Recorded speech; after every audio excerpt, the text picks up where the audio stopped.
아모스.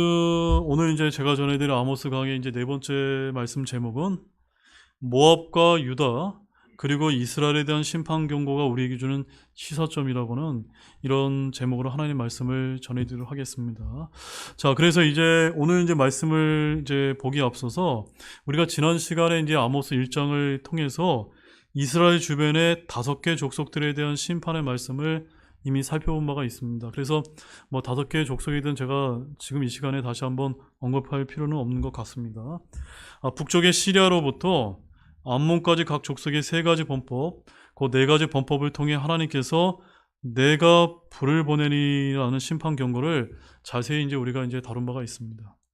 그리고 오늘 본문이 2장 1절에서 8절은 이제 크게 한 3파트로 이제 이루어져 있는데 2장 1절에서 3절은 모압에 관한 심판의 말씀을 다루고 있고 그 다음에 4절에서 5절은 유다의 범법에 대한 심판인데 이 유다가 어디 유다입니까?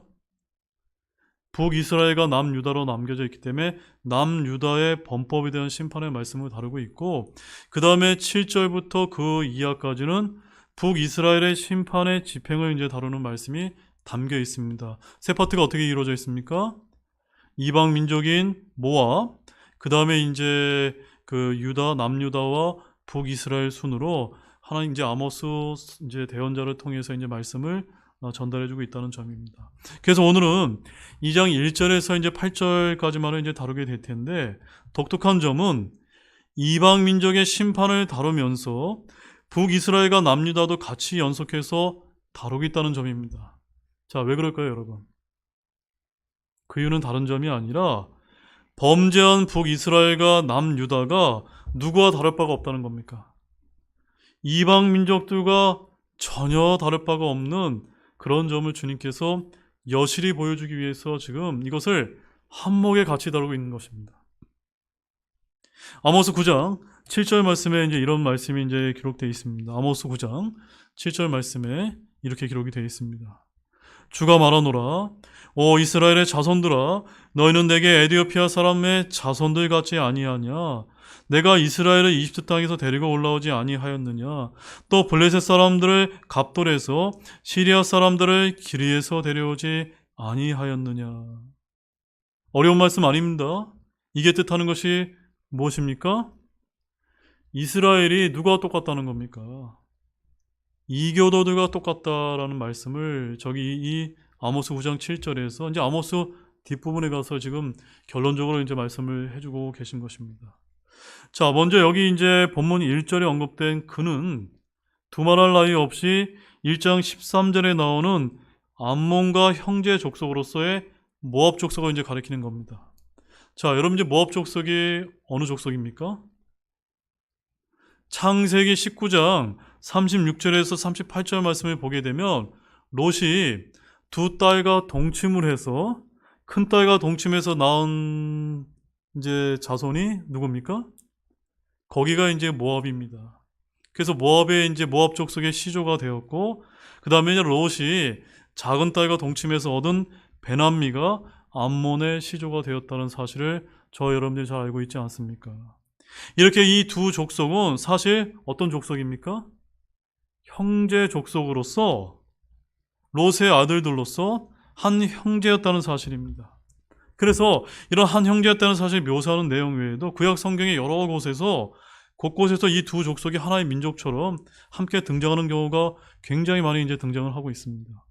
그래서 역사적으로 이 모압과 암몬은 종교, 군사, 정치 등 여러 방면에서 마치 한 민족처럼 행하였고 또 다른 족속들의 시각, 특히 이스라엘의 시각에 동일시되어 취급되었고 무엇보다 그들은 함께 죄악을 행하고 우상을 섬겨온 족속들로 여겨졌음을 우리가 알 수 있습니다. 이처럼 모압과 암몬을 거의 동일시하여 취급하는 것을 이 아모스서 역시도 그대로 따르고 있는데 이런 이유 때문인지 두 족속에 대한 심판 경고의 말씀이 1장 13절에서 15절에 나와 있고 그리고 그의 곧장 이어지는 2장 1절에서 3절에는 연이어서 어떤 민족을 다루고 있습니까?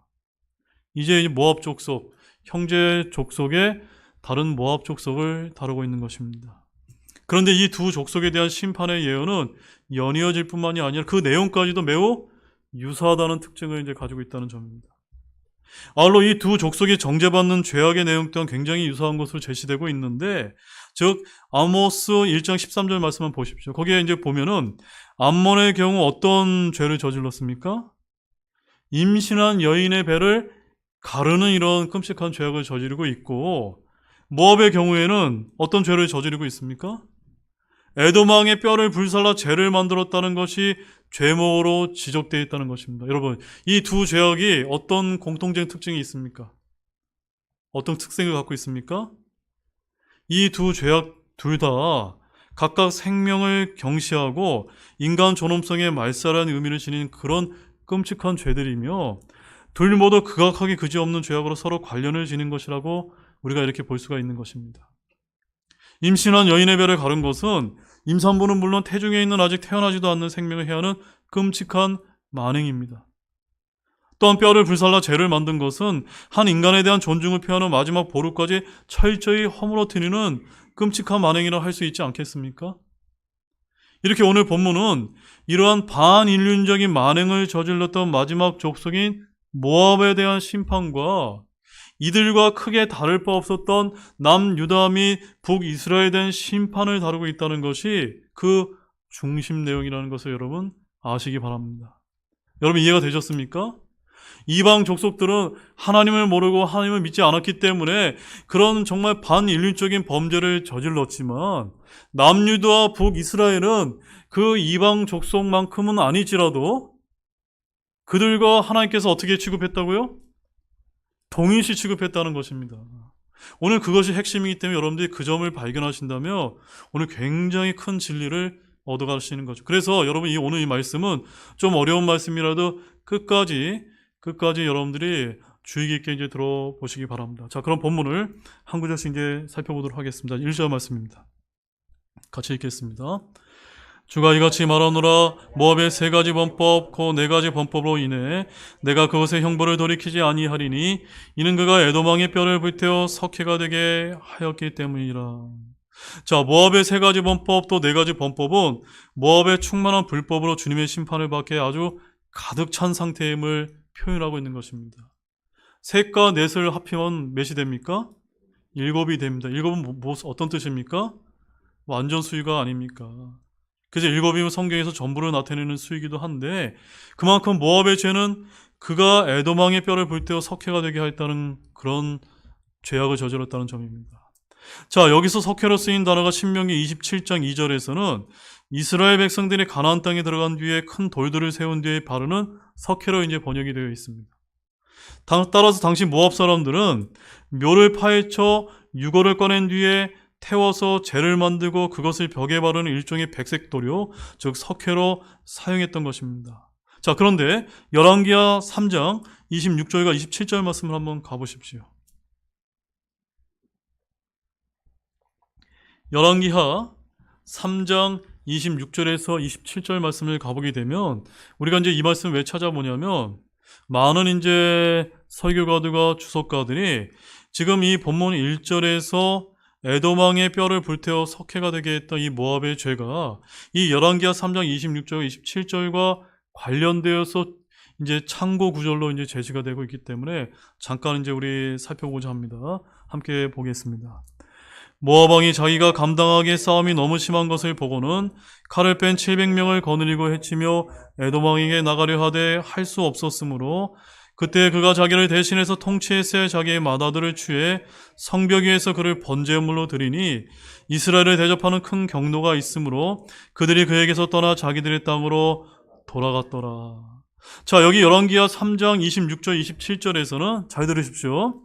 남유다와 북이스라엘과 에돔이 서로 연합군을 이제 형성하고 있어서 누구를 공격했을까요? 모압을 공격했을 당시의 상황을 지금 이제 보여주고 있는 것입니다. 그래서 이제 모압 왕이 두려움을 느껴서 에돔 왕에게 나가려 했던 일이 오늘 아모스 2장 1절에 모압 왕이 에돔 왕의 유골에 행한 사건으로 어떤 이제 주석가들이 이렇게 이제 추정을 하고 있는데, 오늘 이 말씀을 읽어보니까 어떻습니까? 이에 대한 근거가 있습니까? 없습니까?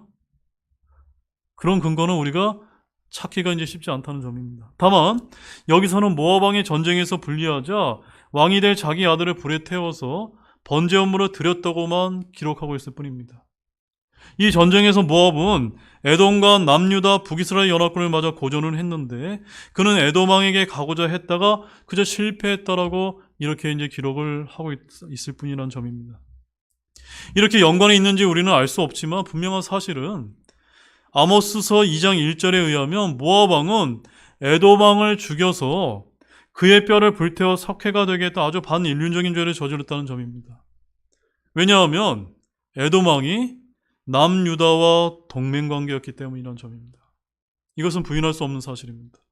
따라서 그 어느 것으로 봐도 모압이 저지른 죄악은 실로 악하며 패륜적인 것이라는 사실입니다. 먼저 아무리 전쟁 중이라 할지라도 적국의 왕이라 할지라도 사람의 뼈를 묘지에서 꺼내어 불태운 모압의 행위는 그 자체만으로도 하나님의 심판을 받기에 충분히 아주 비인간적인 그런 죄악이라는 점입니다. 아울러 선민 이스라엘을 적대시하고 모욕하며 저주하기 위한 것이었다며 더더욱더 악하고 불의한 죄악으로 단죄받아야 하기에 하나님의 심판 경고는 마땅하다는 것입니다. 자, 그래서 본문 2절 말씀 보십시오. 2절에 이렇게 기록되어 있습니다. 그러나 내가 모압의 불을 보내리니 그 불이 그리옷의 궁궐들을 삼키리라. 모압이 떠드는 소리와 외치는 소리와 나팔 소리 가운데서 죽으리라. 자, 이제 주님께서 이 끔찍한 만행을 저질렀던 이 반인륜적인 죄악을 저질렀던 모압에게 심판의 경고의 말씀을 하고 계십니다. 그래서 여기 2절과 3절은 이런 반인륜적인 죄에 대한 형벌을 하나님께서 선포하시는 이런 내용인데 모압에 대한 심판은 크게 세 가지 내용으로 이제 정리해 볼 수가 있습니다. 잘 들으십시오.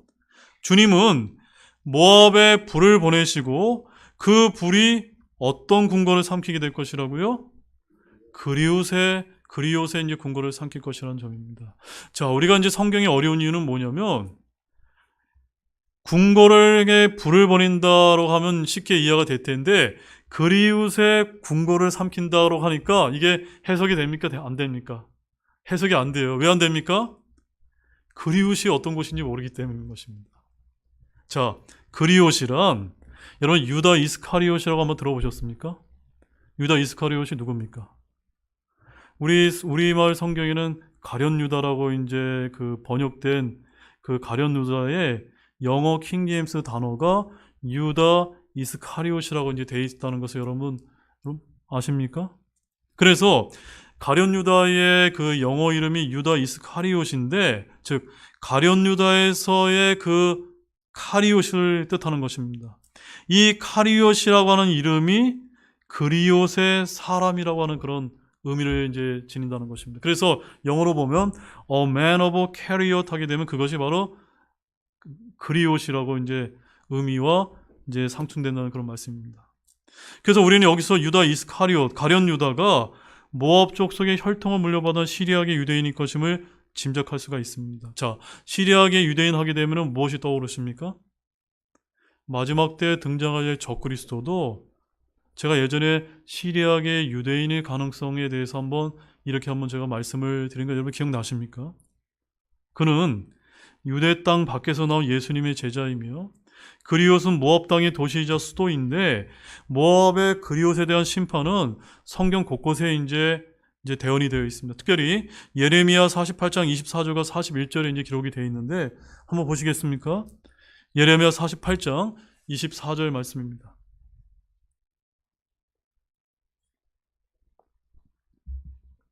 자, 예레미야서 48장 24절 읽겠습니다. 그리옷과 보스라 및 멀리 있거나 가까이 있는 모압 땅의 모든 도시들에 닥쳤도다. 자세한 내용은 잘 모르겠지만 이 모압 땅의 중심 도시이자 수도가 어디라는 겁니까? 그리옷이라는 곳입니다. 그 다음에 예레미야서 48장 41절 말씀 보십시오. 예레미야서 48장 41절 말씀 또 보겠습니다. 그리옷은 탈취를 당하고 강한 요새들을 눌렀나니 그날에 모압에 있는 용사들의 마음이 산톤을 겪는 여인의 마음 같으리라. 방금 이 말씀들을 보게 되면은 모압의 중심 수도이자 도시에 그 그리옷의 궁궐을 삼킨다는 이 아모스서의 이 말씀과 같이 이제 맥이 통한다는 그런 심판의 말씀임을 우리가 알 수가 있습니다. 이렇게 그리옷이 당시 모압의 행정적, 종교적 중심지라는 사실을 우리가 고려해 볼 때 하나님께서 보내신 불이 그리옷을 태울 것이라는 본문의 묘사는 모압의 여러 도시들 중에 단지 한 도시만 심판을 받을 것이라는 그런 의미가 아니라 모압 족속 전체가 멸망을 당할 것이라는 의미로 우리가 이렇게 해석이 될 수 있는 것입니다. 이처럼 이 말씀은 모압의 도시에 대한 하나님의 심판 경고의 말씀임을 여러분 기억하시기 바랍니다. 이 심판으로 모압이 떠드는 소리와 외치는 소리와 날파 소리와 더불어 죽으리라고 하는데 이 말씀인즉 전쟁으로 인한 패망을 이제 뜻하는 것입니다. 자, 본문 3절 말씀 보십시오. 내가 그것의 한가운데서 재판관을 끊고 그것의 모든 통치자를 그와 함께 죽이리라 주가 말하노라. 자, 이제 예언의 말씀이 이제 등장합니다. 주님은 그리옷의 궁궐을 불태우고 그 도시 한가운데 재판관을 끊으시고 모든 통치자를 함께 죽이실 것이라고 하십니다. 자, 그런데 이 재판관이 영어로 어떻게 되어 있냐면 더 저지라고 되어 있습니다. 더 저지. 무슨 뜻입니까? 대단히 아주 중요한 인물인 것을 여기서 이제 보여주는 것입니다. 본문에는 그것의 모든 통치자를 그와 함께 누굽니까? 재판관과 함께 죽이려고 하는데 그 재판관은 교리적으로 누구를 가리키냐면 마지막 때 등장하게 될 적그리스도를 예표하는 어떤 인물이라는 사실입니다.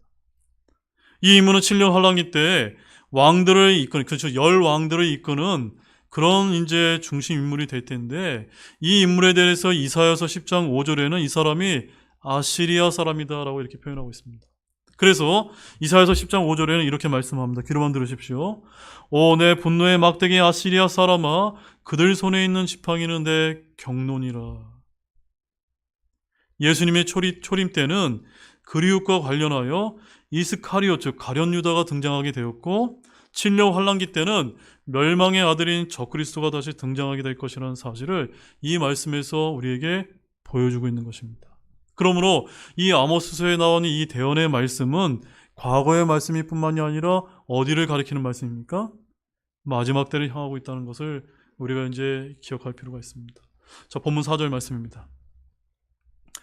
주가 이같이 말하노라. 유다의 세 가지 범법 곧 네 가지 범법으로 인해 내가 그것의 형벌을 돌이키지 아니하리니 이는 그들이 주의 율법을 멸시하고 그의 명령들을 지키지 아니하며 자기들의 거짓말고 자기 조상들이 따라가던 그 거짓말로 말미암아 잘못을 범하였기 때문이라.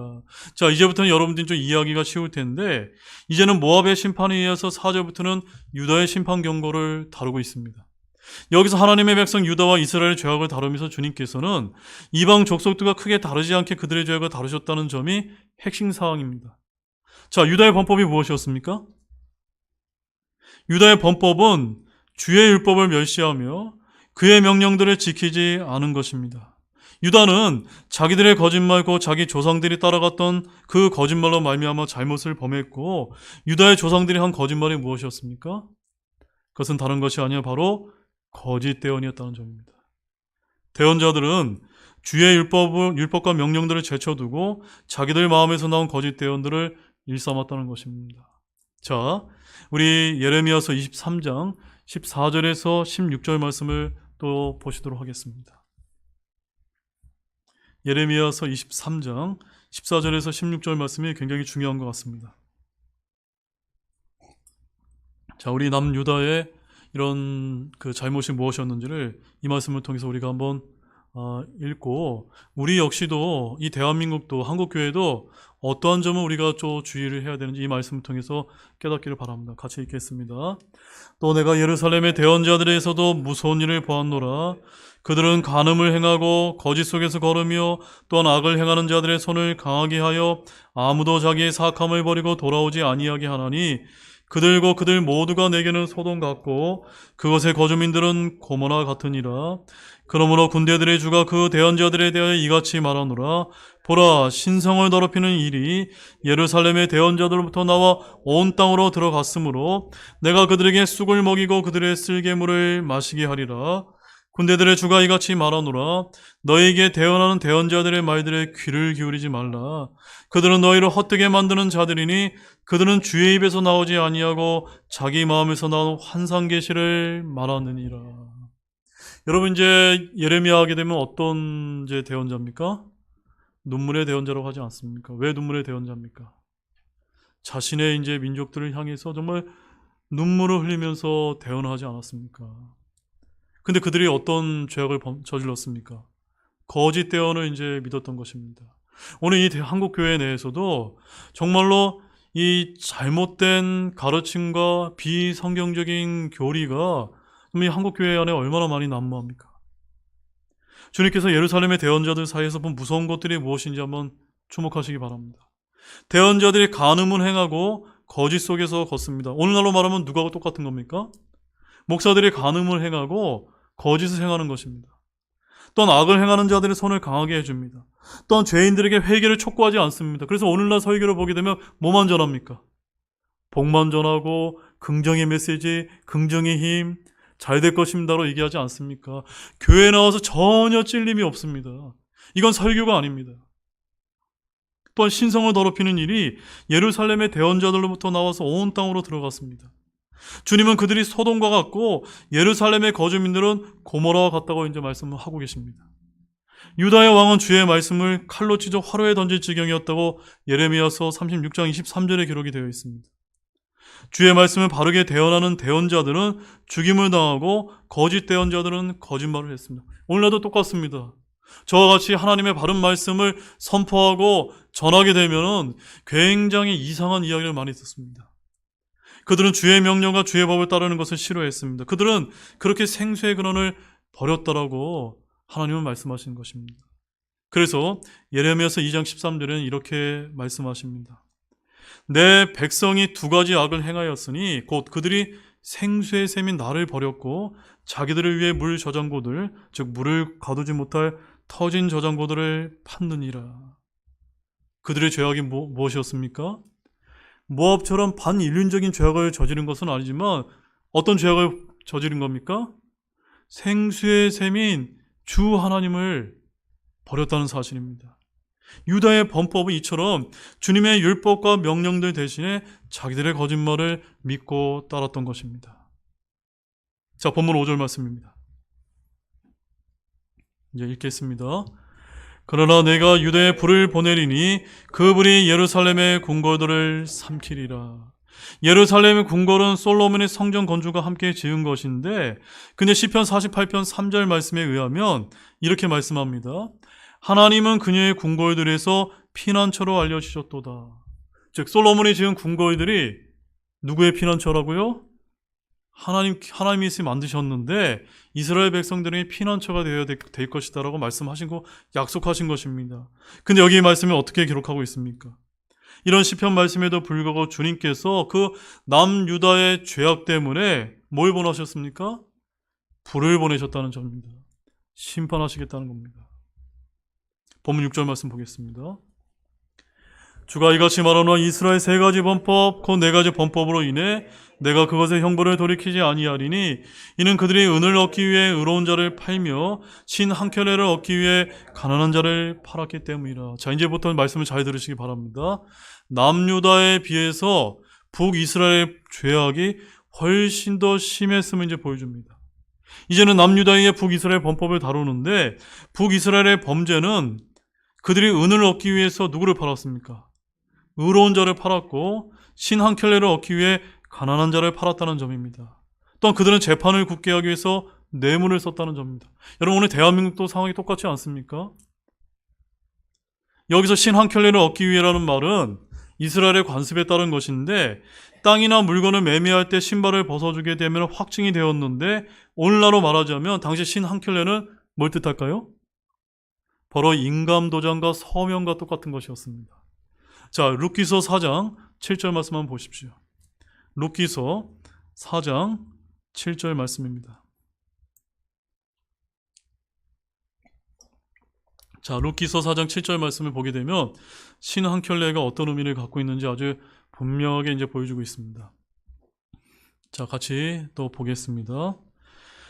한편 예전에 이스라엘에서는 모르는 일과 교환하는 일의 모든 것을 확정하기 위해 이것 즉 사람이 자기 신을 벗어 자기 이웃에게 주는 것이 관습이었는데 이것이 이스라엘에서 증거였더라. 아시겠습니까?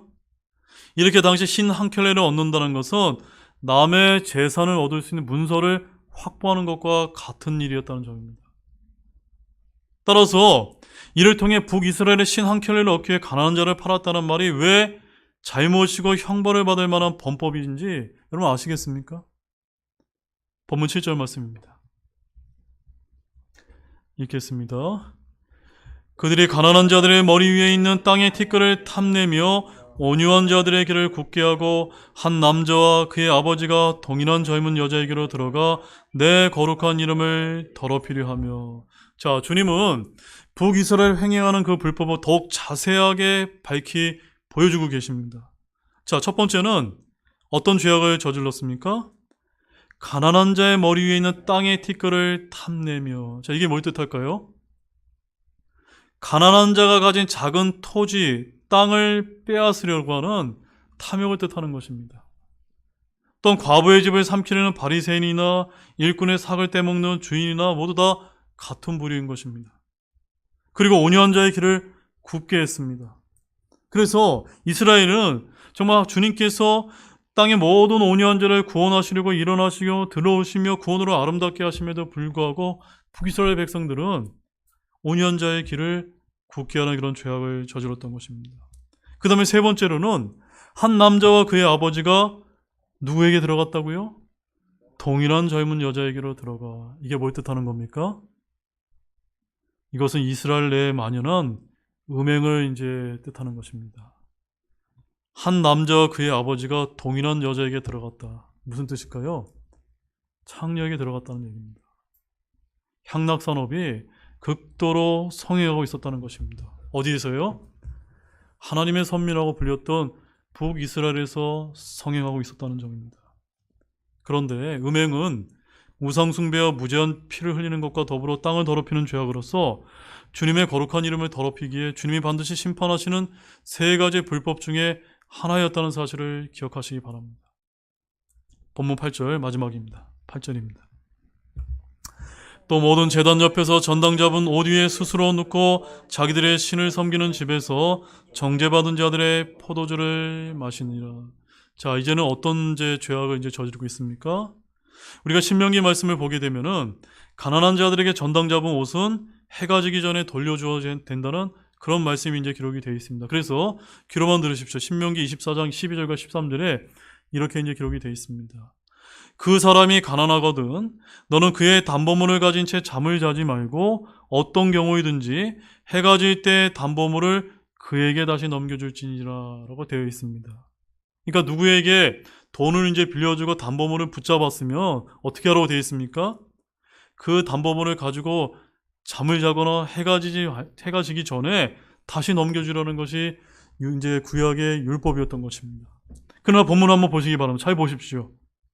북이스라엘은 모든 제단 옆에서 자신들이 전당 잡은 옷 위에 스스로 눕고 있다는 점입니다. 즉 제단 옆에서 이들은 주의 말씀과 법을 조롱하고 있었다는 점입니다. 그들은 이미 주의 제단을 버리고 베델과 단의 대단을 만들었습니다. 곳곳에 우상을 섬기는 산당들을 지었을 정도였습니다. 또한 자기들의 신을 섬기는 집에서라는 말은 우상 숭배가 북이스라엘에 만연했던 것을 보여주는 말씀입니다. 그들은 거기서 정죄받은 자들의 포도주까지 또 마셨습니다. 여기서 정죄받은 자들이라 가난한 자들의 재산을 빼앗고 음행과 폭력을 일삼는 자들을 일컫는 말입니다. 이제 결론의 말씀을 드리겠습니다. 사랑하는 여러분, 오늘 우리는 2장 1절에서 8절 말씀을 통해서 모압에 관한 심판, 남유다에 관한 범법에 대한 심판, 7절부터는 이스라엘에 대한 심판을 집행하시는 그 이유에 대한 말씀을 우리에게 이제 자세히 이제 살펴보았습니다. 이제 다음 주에는 나머지 2장 후반부의 말씀을 통해 북이스라엘에 대한 심판 경고의 말씀을 이제 다루게 될 것입니다. 근데 앞서 언급한 것처럼 이 아모스서의 특징은 이방 민족들의 심판을 다루면서도 이스라엘과 유다도 같이 연속해서 다루고 있다는 점을 제가 결코 잊어서는 안 된다고 제가 강조하지 않았습니까?